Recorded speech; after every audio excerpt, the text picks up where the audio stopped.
नमस्कार, welcome to career 247। मैं हूं प्रशांत धवन। नाउ नेपाल एक ऐसा देश है जो बहुत सी चीजों के लिए भारत पे डिपेंड करता है। लिटरली आप अगर देखो तो भारत का जब बजट बनाया जाता है तब हम वहां पर 800 करोड़ रुपए नेपाल के लिए एलोकेट करते हैं, और साथ ही साथ जब भी नेपाल को एक्स्ट्रा एड की आवश्यकता होती है तो 1000-2000 करोड़ रुपए कई बार भारत ने नेपाल को दिए हुए हैं। उसके अलावा नेपाल को वेरियस टाइप की हेल्प करने के बावजूद नेपाल ने जो रिसेंटली किया है, मुझे याद नहीं आ रहा रिसेंट मेमोरी में किसी भी और देश ने भारत के साथ ऐसा किया होगा। एक मीटिंग होनी थी भारत के फॉरेन सेक्रेटरी विक्रम मिश्री और नेपाल के प्राइम मिनिस्टर बलेंद्र शाह के बीच में। यह मीटिंग बहुत ही इंपॉर्टेंट थी। यहाँ पर यह डिस्कस करना था कि कैलाश मानसरोवर यात्रा का जो रास्ता है उसका डिस्प्यूट कैसे हम रिजॉल्व करें, कैसे नेपाल, चाइना, इंडिया तीनों कंट्री सेटिस्फाइड रहे। बस बातचीत करनी थी इस टॉपिक को लेकर। मगर आप देखिए नेपाल के प्राइम मिनिस्टर ने लास्ट मोमेंट पर रिफ्यूज कर दिया, मना कर दिया कि मुझको भारत के फॉरेन सेक्रेटरी से नहीं मिलना।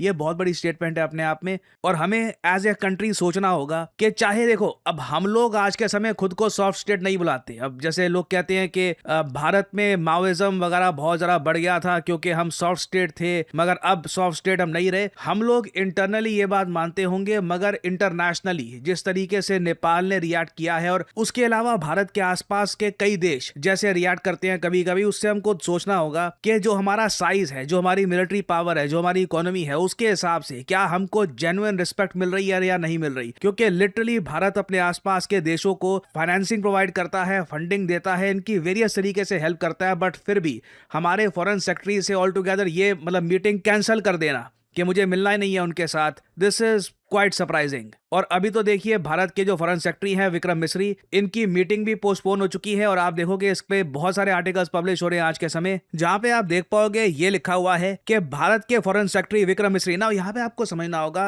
भारत के फॉरेन सेक्रेटरी ये कौन है। भारत में विदेश मंत्रालय है, वहां पर मिनिस्टर है डॉक्टर एस जयशंकर। वो तो हमारी फॉरेन पॉलिसी के he is the main minister, he is the main man. उनके अंडर एक मिनिस्टर ऑफ स्टेट आते हैं। ये तो दो मिनिस्टर्स हो गए। फिर हम ब्यूरोक्रेसी साइड में देखें तो वहां पे आते हैं विक्रम मिश्री साहब। ये आईएफएस थे, भारत को काफी जगह रिप्रेजेंट किया है इंटरनेशनली। आज के समय फॉरेन अफेयर्स मिनिस्ट्री में ये है एक secretary. He is a very powerful official. आप देखोगे विक्रम मिश्री कई बार दुनिया भर में कई देशों के मिनिस्टर से मिले हैं, कई कंट्रीज के जो ऑफिशियल्स हैं उनसे मिले हैं, भारत को रिप्रेजेंट किया है काफी बार वेरियस इंटरनेशनल फोरम्स में। फॉर एग्जांपल यहाँ पे आप देख पाएंगे विक्रम मिश्री हैं, डॉक्टर एस जयशंकर हैं, पीएम मोदी हैं। जो बाइडेन के जमाने की ये फोटो है, एक आप कह लीजिए काफी बार ये इंडिया को रिप्रेजेंट कर चुके हैं, यूएस में, रशिया में, वेरियस जगह। ऐसी बहुत सारी फोटोज मैं आपको दिखा सकता हूँ। इवन पुतिन के साथ भी डायरेक्टली मिल रहे हैं। अब मैं आपको ये सब इसलिए दिखा रहा हूँ क्योंकि नेपाल के प्राइम मिनिस्टर ने बताया ये जा रहा है, इशू ये रेज कर दिया कि मैं विक्रम मिश्री से नहीं मिलूंगा, मैं इंडिया के फॉरेन सेक्रेटरी से क्यों मिलूं। मुझसे अगर बात करनी है, मुझसे अगर मीटिंग करवानी है तो किसी इक्वल स्टैचर के आदमी को भेजो। अब इक्वल स्टैचर का आदमी कौन, अब आप तो प्राइम मिनिस्टर हो, तो सीधा मोदी जी जाएंगे इस टॉपिक पर बात करने के लिए आपसे। क्योंकि अगेन आप इंटरनेशनली देखोगे ये कॉमन प्रैक्टिस है, देशों के फॉरेन सेक्रेटरी, फॉरेन मिनिस्टर काफी बार कंट्रीज के प्रेसिडेंट, पीएम से मिलते हैं। आपको याद होगा अजीत डोवाल गए थे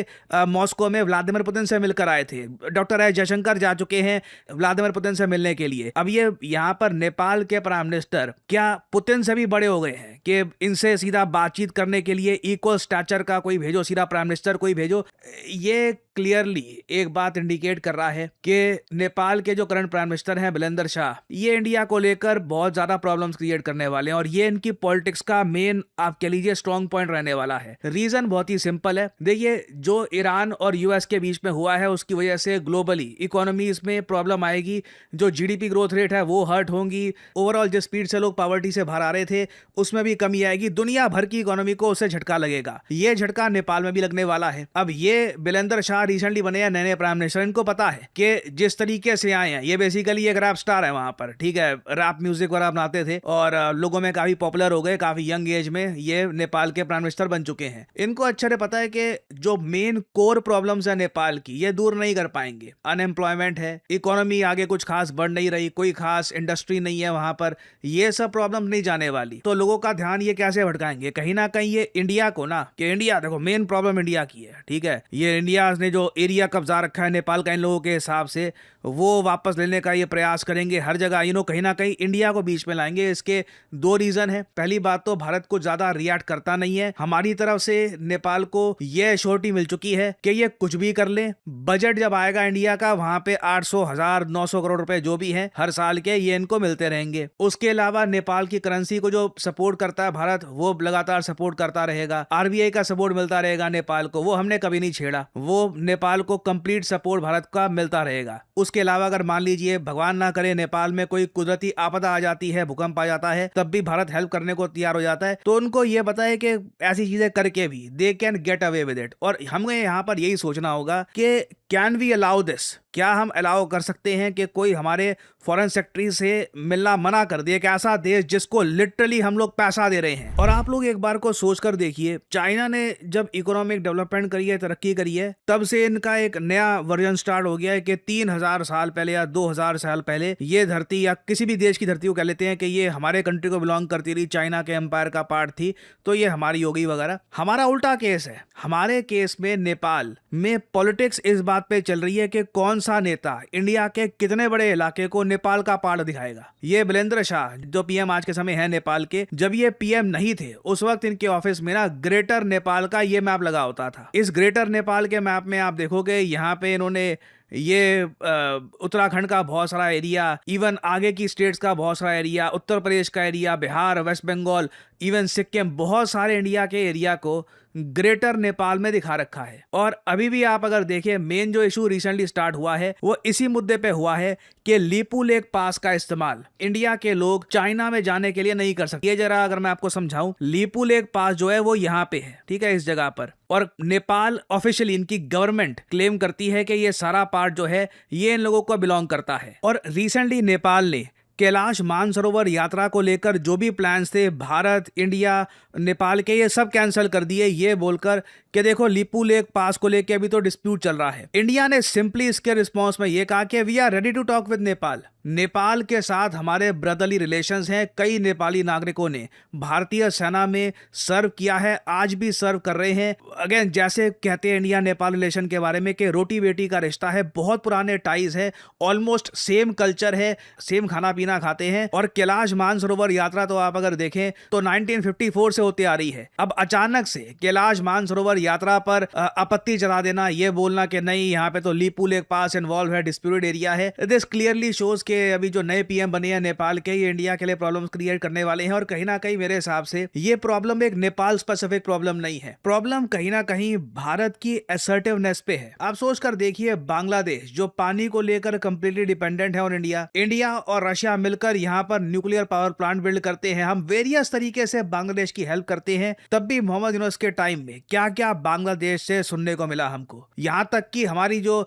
नॉर्थ ईस्टर्न स्टेट्स है उसके बारे में क्या क्या बोला जा रहा था। अभी भी आप अगर देख लीजिए, इलीगल इमिग्रेशन को लेकर कोई कोऑपरेशन नहीं मिल रही फ्रॉम बांग्लादेश। नेपाल के I mean they are claiming our land. कितनी अजीब बात है। चाइना का बिल्कुल रिवर्स केस होता है। आप इमेजिन कर सकते हैं कोई देश चाइना का लैंड क्लेम करे। और अगेन, इसका सोल्यूशन ये नहीं होगा कि हम मिलिटरली कुछ बड़ा करें, कुछ अग्रेशन वगैरह करें, बट आई थिंक प्रॉब्लम ये है कि सोशल मीडिया पे जैसे भारत को दिखाया जाता है कि हमारे बड़े से बड़े शहरों में भी कचरा पड़ा हुआ है, डिसऑर्गेनाइज्ड है, सब कुछ केओस है, अभी भी साफ दिखता है कि इंडिया और ईस्टर्न एशिया में जो गैप है ये बढ़ता ही जा रहा है। हमें इसे सॉल्व करना होगा। We need to appear as a stronger country, या यूनाइटेड कंट्री, एक ऐसा देश जिसकी जमीन को आप अगर क्लेम करते हैं तो उसके रेपरकशंस होंगे। So we need to create an image like that. Soft state एक बार को हम खुद को ना बोले अच्छी बात है, बट बाहर की दुनिया जिस तरीके से रिएक्ट कर रही है, they clearly see us as a soft state. इस टॉपिक के बारे में आपके क्या विचार हैं, आप क्या सोचते हैं, प्लीज शेयर करिएगा अपने थॉट्स कमेंट सेक्शन में।